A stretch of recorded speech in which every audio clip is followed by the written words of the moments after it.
हमारी संस्कृति, हमारे संस्कार सदा रहें हमारे साथ। सब्सक्राइब करें तिलक।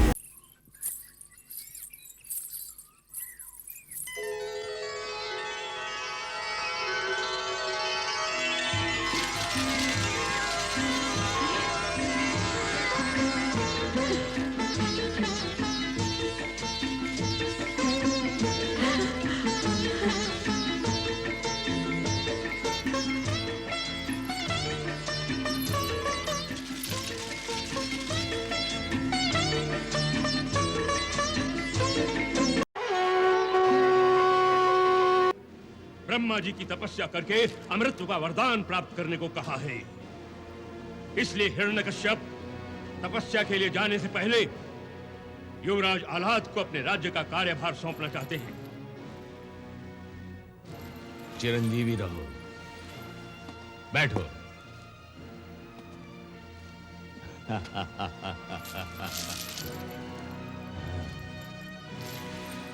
असुर रत्न युवराज आह्लाद की जय। असुर रत्न युवराज आह्लाद की जय। असुर रत्न युवराज आह्लाद की जय। असुर रत्न युवराज आह्लाद की जय।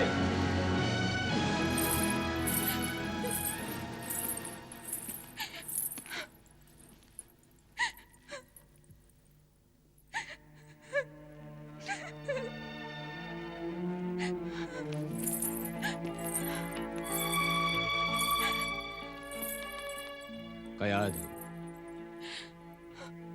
स्त्री के आंसू अक्सर पुरुष के पांव की बेड़ियां बन जाते हैं।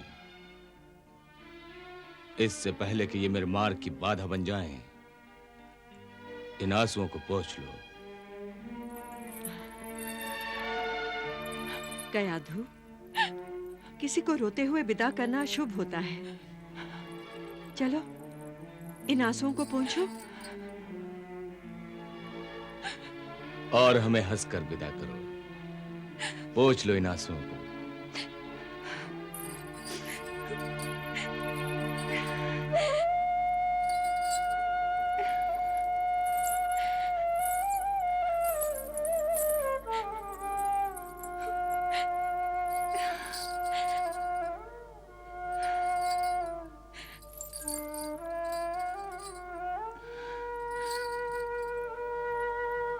स्वामी, स्त्री का हृदय बड़ा ही कोमल और अधीर होता है।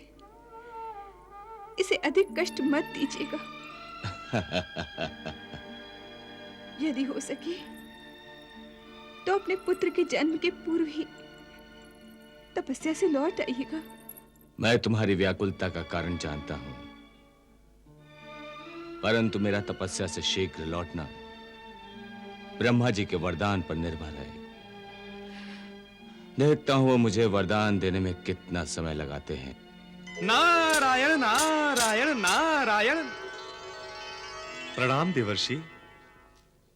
कल्याणमस्तु। देवराज, इस तरह चिंतित होकर किस समस्या से जूझ रहे हैं? मुनिवर, इस समय मेरी समस्या का केंद्र बिंदु केवल असुरेश्वर हिरण्यकश्यप ही है। हिरण्यकश्यप? परंतु वो तो राजपाट छोड़कर तपस्या करने जा रहा है। अब उससे कैसा खतरा? मुनिवर, हिरण्यकश्यप तपस्या करके पुण्यात्मा बनने नहीं, बल्कि शक्ति प्राप्त करने जा रहा है। और असुरों के शक्तिशाली होने का अर्थ तो आप भली भांति जानते हैं। जानता हूं देवराज, जानता हूं। असुरों का शक्तिशाली होना देवताओं के लिए संकट का सूचक है। परंतु जब तक देवताओं पर देवी गंगा मैया की छत्र छाया है, तब तक कोई भी असुर देवताओं का बाल भी बांका नहीं कर सकता। हां मुनिवर, यह बात तो सच है कि जब से गंगा मैया स्वर्गलोक में आई हैं और हम सब देवताओं को अपनी ममता की शरण में लिया है, तब से हमारे सारे दुख दूर हो गए हैं और सारे संकट टल गए हैं। देवराज, देवी गंगा मैया की महिमा तो अपरंपार है। अपनी ममता का प्रसाद लुटाते हुए देव और दानव में कोई अंतर नहीं करती। और आप तो जानते ही हैं, उन्होंने अंधकासुर जैसे महाअसुर का कैसे उद्धार किया है, उसे सारे दुख और संकट से उबार कर मुक्ति का मार्ग दिखाया है। हे गंगा मैया, हे पतित पावनी, हे क्षमादायिनी, हे पाप नाशिनी, कृपया मुझे दर्शन दीजिए। अपने भक्त को दर्शन देकर अनुग्रहित कीजिए माता, अनुग्रहित कीजिए। मुझे दर्शन दो मां, मुझे दर्शन दो, मुझे दर्शन दो मां।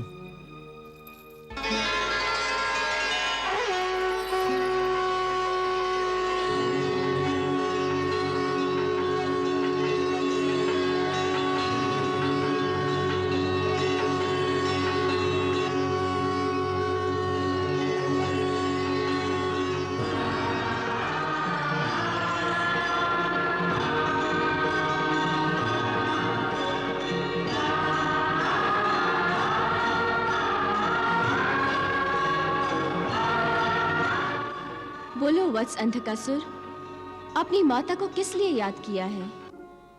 क्षमा याचना के लिए माता। आप तो क्षमा दायिनी हैं। कृपया मुझे और मेरे मृत स्तंभासुर को क्षमा कर दीजिए।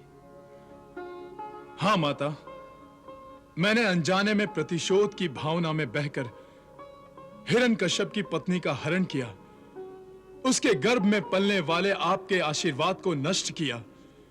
मुझसे बहुत बड़ी भूल हो गई, मुझे क्षमा कर दो माता, मुझे क्षमा कर दो। पुत्र, देवी देवताओं के वरदान यूं ही नष्ट नहीं हो जाते। तुम्हें निराश होने की कोई आवश्यकता नहीं है, क्योंकि कयाधु के गर्भ में पलने वाला मेरा आशीर्वाद सुरक्षित है। क्या आपका आशीर्वाद सुरक्षित है? अर्थात भक्त प्रहलाद अवश्य ही जन्म लेंगे? हाँ पुत्र। माता, ऐसा लगता है कि ईश्वर ने भक्त प्रहलाद को बचाकर मुझे क्षमा कर दिया है। कृपया आप भी मुझे क्षमा कर दीजिए। स्तंभासुर, तुमने अपराध अवश्य किया है, परंतु वो क्षमा योग्य है, क्योंकि मैं तुम्हारे अंतर में झांक कर देख रही हूं कि तुम में असुर होते हुए भी भक्ति और समर्पण का गुण प्रबल है।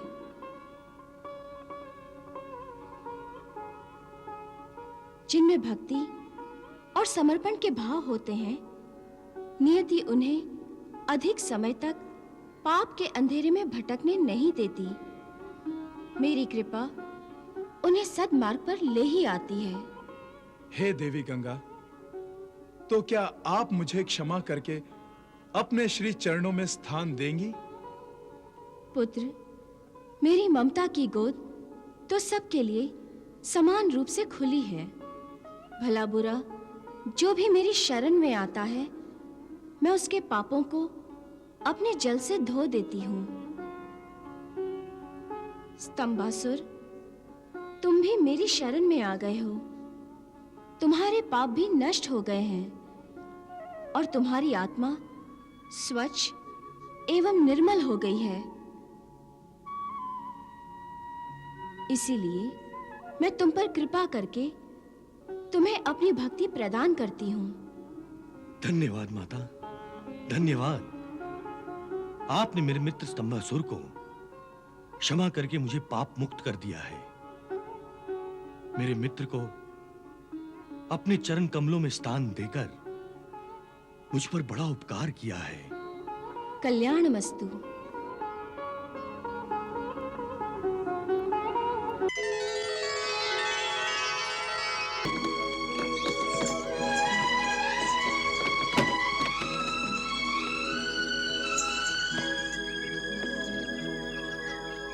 कयाधु, गुरुदेव का आश्रम आ गया, चलो।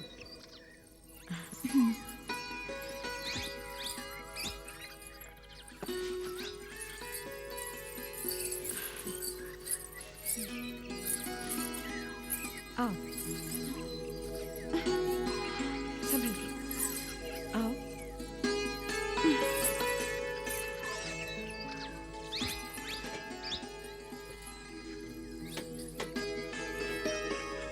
चलो।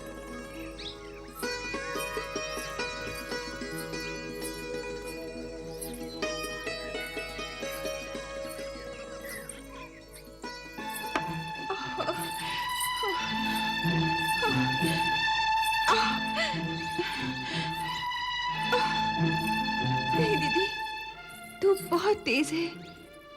ऐसा लग रहा है कि मैं धरती पर नहीं, अंगारों पर चल रही हूँ।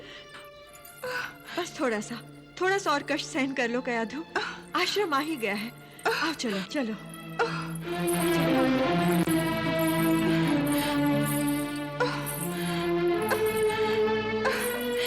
नहीं दीदी, अब मुझसे और नहीं चला जाता।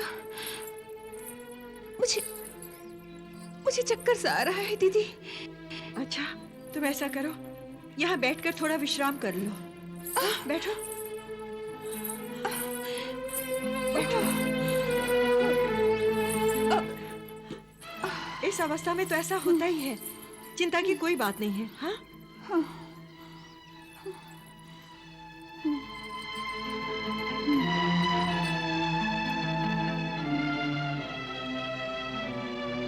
हे गंगा मैया, आप तो अंतर्यामी हैं। जानती हैं कि आज मेरी गोद भराई का उत्सव है। आपके परम भक्त प्रहलाद के आगमन का उत्सव है। परंतु मेरी विडंबना ये है कि इस शुभ अवसर पर आपका आशीर्वाद लेने से पहले मुझे आपके और प्रभु के शत्रु शुक्राचार्य का आशीर्वाद लेने जाना पड़ रहा है। मैं असुर कुल की बहू हूं ना, इसलिए ये परंपरा निभाने पर विवश हूँ।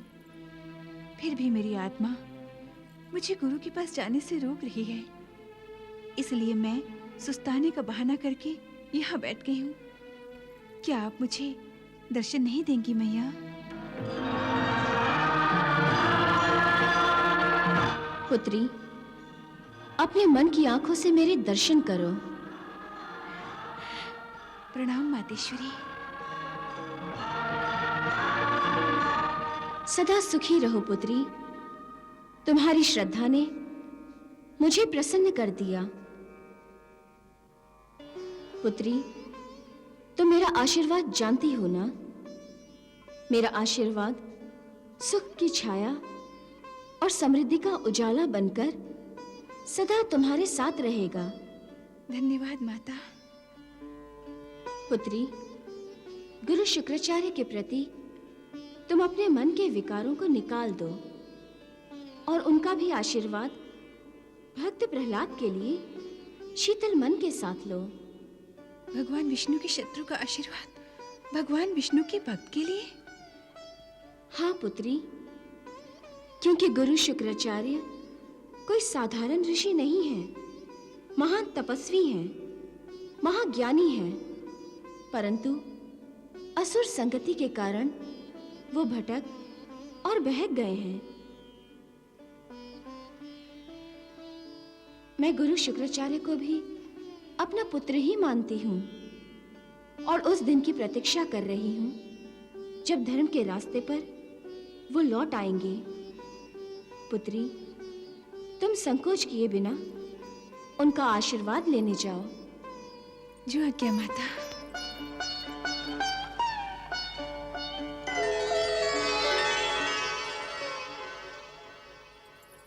कयाधु, अब तो स्वास्थ्य ठीक है ना? हाँ। अब चले? गुरुदेव प्रतीक्षा कर रहे होंगे। हाँ, चलो।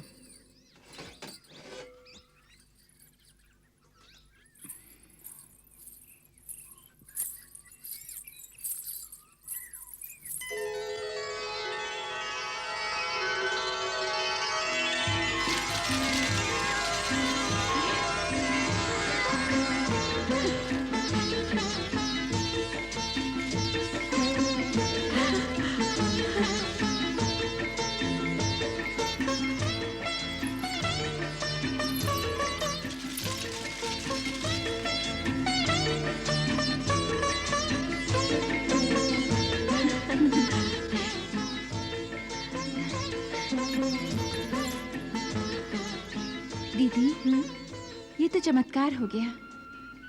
लगता है इन पेड़ों ने मेरी बात सुन ली है, तभी तो रास्ते में फूल बरसाकर मेरे पैरों को जलने से बचा लिया।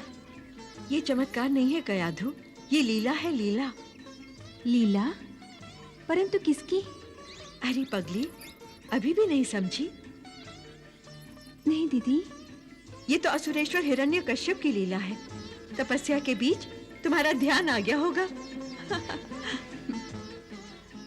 हाँ कयाधु, असल में असुरेश्वर तुमसे बहुत ही अधिक प्रेम करते हैं और इसीलिए तुमसे दूर तपस्या में लीन रहते हुए भी उन्होंने तुम्हारे मन की बात और अंतर की व्यथा सुन ली और उन्होंने ही अपनी माया से तुम्हारे पथ के शूलों को फूलों में बदल दिया ताकि तुम्हें चलने में कोई कष्ट ना हो। चलो।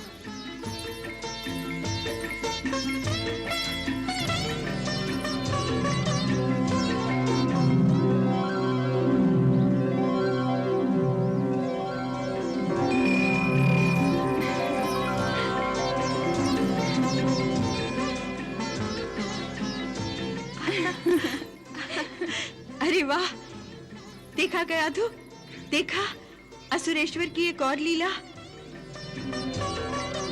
दीदी, आप बहुत भोली हैं, इसलिए इस चमत्कार को असुरेश्वर की लीला समझ रही हैं। परंतु ये सत्य नहीं है, क्योंकि असुरेश्वर केवल माया दिखा सकते हैं। लीला दिखाना तो भगवान का काम है। चलो कयाधु।